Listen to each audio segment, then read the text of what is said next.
Brought to you by TechnoSpark 20 series smartphones.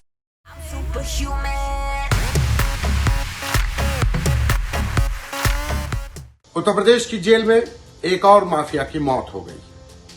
मैं एक और जेल और एक और माफिया की बात इसलिए कर रहा हूं क्योंकि बीते कुछ सालों में एक अजीब इत्तेफाक, एक अजीब चलन सा चल डग रहा है। ये चलन माफियाओं के साथ और उन माफियाओं के साथ जो जुडिशियल कस्टडी में है, जो पुलिस के पहरे में है, उनकी या तो मौत हो जाती है या फिर हत्या। शुरुआत 2018 बागपत जेल से करते हैं, जहां मुन्ना बजरंगी की दूसरे गैंगस्टर सुनील राठी ने गोली मारकर हत्या कर दी गई। मुन्ना बजरंगी झांसी जेल से बागपत जेल लाया गया। बागपत में एक मामले में उसकी पेशी थी। सुनील राठी और बागपत जेल में बंद मुन्ना बजरंगी के बीच कोई अदावत नहीं थी। जेल में पिस्टल कैसे पहुंची, बिना अदावत के हत्या क्यों हुई, ये तमाम सवालों के बीच आखिर मुन्ना बजरंगी की हत्या हो गई।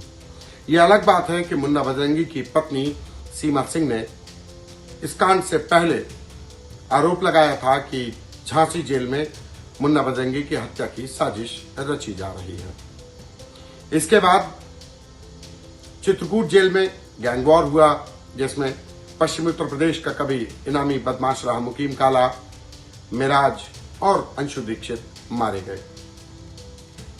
चित्रकूट जेल के बाद विकास दुबे, जिसने उज्जैन में सरेंडर किया, पुलिस कस्टडी में लाया जा रहा था और वो भागने का प्रयास करता है और वो भी एनकाउंटर में मारा जाता है। लेकिन सबसे सनसनीखेज मामला प्रयागराज के अतीक अहमद और अशरफ का था, जिनको पेशी पर साबरमती जेल से प्रयागराज लाया गया। पेशी करवाई जाती है, पुलिस कस्टडी में जवान तैनात होते हैं। तभी मेडिकल कराने के दौरान 3 नौजवानों ने गोलियों से भूनकर हत्या कर दी। उसके बाद हरदोई जेल में खान मुबारक की मौत हो जाती है। कहा जाता है कि खान मुबारक को गर्मियों में निमोनिया हो गया था।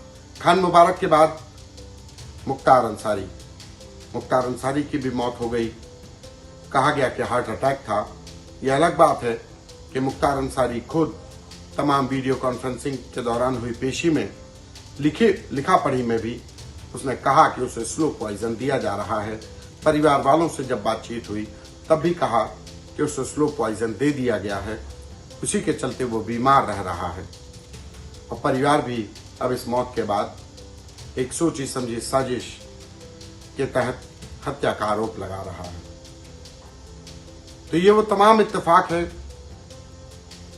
जिनके सहारे सवाल खड़े होने लगे हैं कि उत्तर प्रदेश में जुडिशियल कस्टडी के दौरान माफिया या तो मारे जा रहे हैं या फिर उनकी किसी न किसी वजह से मौत हो जाती है। इसी में एक और नाम लेना बेहद जरूरी होता है। वो नाम है संजीव जीवा माहेश्वरी का, जिसको लखनऊ की कोर्ट में भरी अदालत में भारी सुरक्षा व्यवस्था के बीच में गोलियों से भूनकर मौत के घाट उतार दिया जाता है। और ये संजीव जीवा माहेश्वरी भी अपनी पेशी के दौरान हत्या की आशंका जता चुका था। वो चाहता था कि वीडियो कॉन्फ्रेंसिंग से उसकी पेशी हो, क्योंकि उसे लगता था कि पेशी पर वो जाएगा तो कोई उसकी हत्या कर देगा।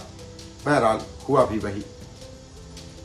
तो ये वो घटनाएं हैं जिसके सहारे ये जरूर चर्चाएं तेज हो गई हैं कि आखिर उत्तर प्रदेश में माफियाओं के साथ ये क्यों हो रहा है और कैसे हो रहा है।